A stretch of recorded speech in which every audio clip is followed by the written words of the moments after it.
Good morning. Indoria Gurukul school की online class में आप सबका स्वागत है। विगत वीडियो यानी पिछले वीडियो में हमने साइंस के फर्स्ट चैप्टर फूड और ह्यूमन हेल्थ के बारे में पढ़ाया था और उसमें हमने बैलेंस्ड डाइट, अनबैलेंस्ड डाइट, मेल न्यूट्रिशंस इनके बारे में कहा था और प्रोटीन मेल न्यूट्रिशंस के बारे में बताया था, क्योंकि प्रोटीन हमारे भोजन यानी न्यूट्रिएंट का सबसे महत्वपूर्ण पार्ट है, जो कि हमारी बॉडी को क्या कहता है, हमारी सेल्स रिप्रोडक्शन करता है, सेल्स की मेंटेनेंस करता है और हमारी बॉडी की ट्यूनिंग करता है। यानी जितने भी हमारी बॉडीज की डैमेजिंग पार्ट है उनको रीजनरेट करने का काम प्रोटीन्स करते हैं। आज हम उसी कड़ी में विटामिन मेल न्यूट्रिशन के बारे में पढ़ाएंगे। यानी विटामिन मेल न्यूट्रिशन। विटामिन क्या है? Vitamin AR is organic compound which are needed in small quantity to rations life. यानी मनुष्य जीवन में जो विटामिन है, विटामिन एक कार्बनिक कंपाउंड है यानी यौगिक है, जो कि बहुत ही सूक्ष्म मात्रा में चाहिए, बहुत लार्ज मात्रा में नहीं। जैसे प्रोटीन चाहिए, कार्बोहाइड्रेट चाहिए, फैट चाहिए, वैसे नहीं, एक छोटी मात्रा में चाहिए, जिससे हमारा बॉडीज में नॉर्मल मेटाबॉलिज्म प्रोसेस ईमानदारी से यानी बहुत ही अच्छी तरह से चल सके। ईमानदारी का मतलब तात्पर्य है कि हमारी बॉडी को जितनी भी बायोलॉजिकल एक्टिविटीज होती है उनमें जो मेटाबॉलिज्म होता है वो नॉर्मली एकदम इजी वे में चले, ऐसी इतनी क्वांटिटी चाहिए, लोअर क्वांटिटी चाहिए। अब विटामिन हमें कौन कौन से सोर्स से प्राप्त होते हैं, तो उसके लिए मैंने एक अचूक सूत्र बनाया है। विटामिन C को आप बाहर रख दीजिए और जितने भी विटामिन है उनके मेन सोर्स है meat, milk, fish, eggs and green vegetable. 99% vitamin, यदि विटामिन C को निकाल दिया जाए, जो एस्कॉर्बिक एसिड है, विटामिन C है और एक एसिड कंडीशंस में है और लिक्विड कंडीशंस में होता है, उसको यदि हम निकाल दें तो बाकी जितने भी हमारे विटामिन हैं उनके सोर्स में आप meat, milk, fish, egg and green vegetable combined कर सकते हैं। हालांकि विटामिन B1 जो कि हमारे जितने भी ग्रेन्स हैं, चाहे वो गेहूं का आटे का छाल हो, मक्का के आटे का छाल हो, नहीं छनने के बाद जो आपके पास, जिसको हम वेस्टेज तौर पर समझ के बाहर फेंक देते हैं, उसमें ही विटामिन B1 यानी सबसे ज्यादा होता है, जिससे विटामिन B1 की कमी से जो रोग होता है उनके बाद बताएंगे। लेकिन विटामिन B एक अंकुरित दानों की छाल से भी प्राप्त होता है, लेकिन meat, milk, fish, egg and green vegetable all vitamin का मेन सोर्सेज है, केवल विटामिन C को छोड़कर। अब बात करते हैं कि different disease cases due to lacks of main vitamin and their symptom. यदि लॉन्ग टाइम तक हम जो बैलेंस्ड डाइट ले रहे हैं उसमें यदि विटामिन के इन सोर्सेस की लगातार लॉन्ग टाइम तक कमी होती है तो आपको विटामिन मेल न्यूट्रिशन हो सकता है। और इसमें हम विटामिन के नाम, उनकी डिजीज और उनके सिम्टम के बारे में आज हम बताएंगे। विटामिन A जिसका साइंटिफिक नेम यानी केमिकल नेम होता है रेटिनॉल्स, और इससे नाइट ब्लाइंडनेस यानी रतौंधी नामक एक बीमारी होती है और ये फेट में घुलनशील है यानी वसा में घुलता है, एक विशेष क्वांटिटी है।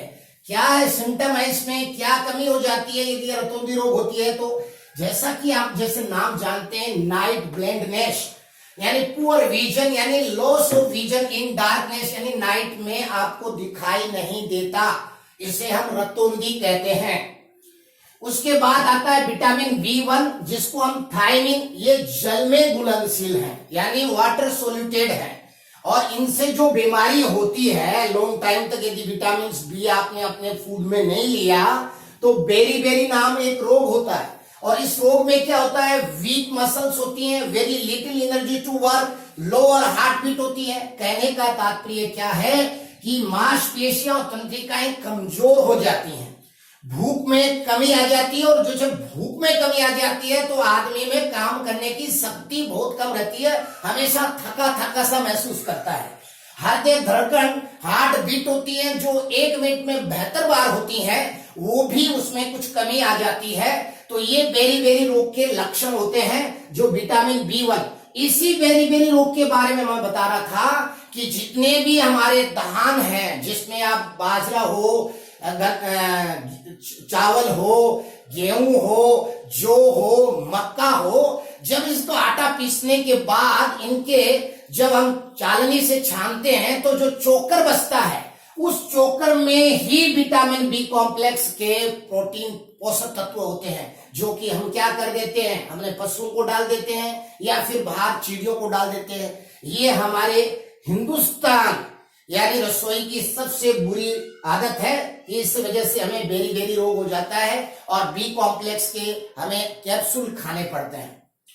बाद में आता है विटामिन बी, जिससे राइबोफ्लेविन कहते हैं। रोग भी राइबोफ्लेविनोसिस होता है। इस रोग में क्या होता है, स्किन रेपेचर्स और mouth sides and lips fail in memory. इसमें क्या होता है, मुख के किनारे, जो ये आपके माउथ दिख रहा है, इसके ये जो मुख के किनारे हैं ये फट जाते हैं, होठ बीच बीच में से दरार आ जाती है, और स्मृति यानी याददाश्त, आदमी की सोचन शक्ति कम हो जाती है। कुछ समय में कुछ याद कर रहा था, वो चीज सडनली भूल जाता है कि वो चीज मुझे कहाँ रखी मैंने, और जबकि वो चीज उसको याद थी, उसी ने रखी है, लेकिन वो कुछ समय पश्चात एक लिटिल टाइम्स मोर देन वो आदमी अपनी स्मृति यानी मेमोरी खो देता है इस बीमारी में। उसके बाद विटामिन B3, जिसको हम नाइकोन्स बीमारी कहते हैं, पेलेग्रा ये बीमारी होती है, और इस पेलेग्रा में पेपेयम्स ऑन टंग्स एंड स्किन, यानी जीभ और त्वचा पर पपड़ियां पड़ जाती हैं, चित्ते पड़ जाते हैं, और ये चित्ते आगे बढ़कर यानी कि पिप्स में यानी कि इससे मवासी निकलने लग जाती है। और पेलेग्रा रोग ज्यादातर जो लोग मक्का का जो उपयोग ज्यादा करते हैं, उन लोगों को ये पेलेग्रा रोग होने के ज्यादातर चांस होते हैं। अब विटामिन सी, ये एक मात्र विटामिन है जिसका मैंने कहा था source meat, milk, fish, egg and green vegetable तो हो सकता है, लेकिन मीट, मिल्क और फिश और एग नहीं होगा।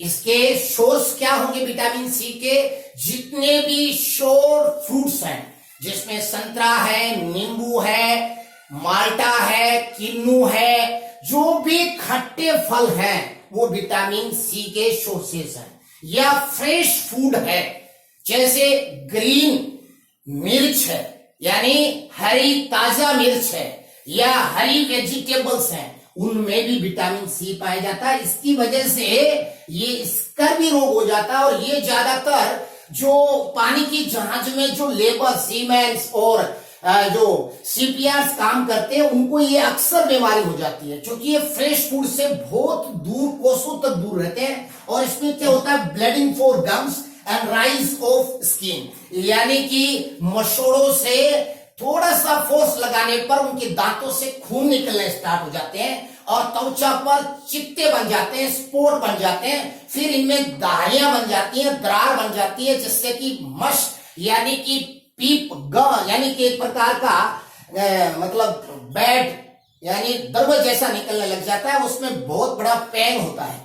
उसके बाद विटामिन डी, आप जान सकते हैं कि विटामिन डी यानी रिकेट्स, जिसको हम सूखा रोग कहते हैं, इसमें bended of bones of legs and reduct of gap between caps, यानी इसमें होता क्या है, हड्डियां का जो जॉइंट्स होते हैं और जॉइंट बैंड है वो खुलने के चांस पे आ जाते हैं, और हड्डियां टेढ़ी हो जाती हैं इस टाइप से, जैसे हमारे पैर ऐसे हैं, उस आदमी के पैर कुछ इस टाइप से हो जाते हैं, यानी उसमें कुछ बैंड यानी कि गैप छूट जाता है, जॉइंट्स ढीले हो जाते हैं, उसमें पेन होने लग जाता है, और घुटने हैं वो पास आ जाते हैं, आदमी इस जैसी शेप का बन जाता है, यानी उसके बीच में से बिल्ली आर पार जाए या कुत्ता जाए, ऐसी स्थिति आ जाती है उसकी लेग्स के बीच में से, यानी कि स्पेस ज्यादा बढ़ जाता है और बेडोल लगने लग जाता है। एक और बात बताऊं विटामिन डी के लिए, जब तक कि आपकी बॉडी में विटामिन डी नहीं होगा, आप किसी भी सोर्स से अपनी बॉडी में कैल्शियम को एक्सेप्ट नहीं कर सकते। यदि आपको अपने शरीर की हड्डियां बनानी है और आपके शरीर में कैल्शियम एक्सेप्ट करना है, ग्रहण करना है किसी भी फूड पार्टिकल में, तो आपके बॉडी में विटामिन डी का होना नितांत आवश्यक है। और विटामिन डी एक फ्री ऑफ कॉस्ट मिलने वाला एक विटामिन है। अर्ली मॉर्निंग, सुबह की पहली किरण जब फटती है उससे लेकर 7 मिनट तक यदि आप धूप में खड़े होते हैं तो आपको विटामिन डी की जिंदगी भर में कोई कमी नहीं पड़ती।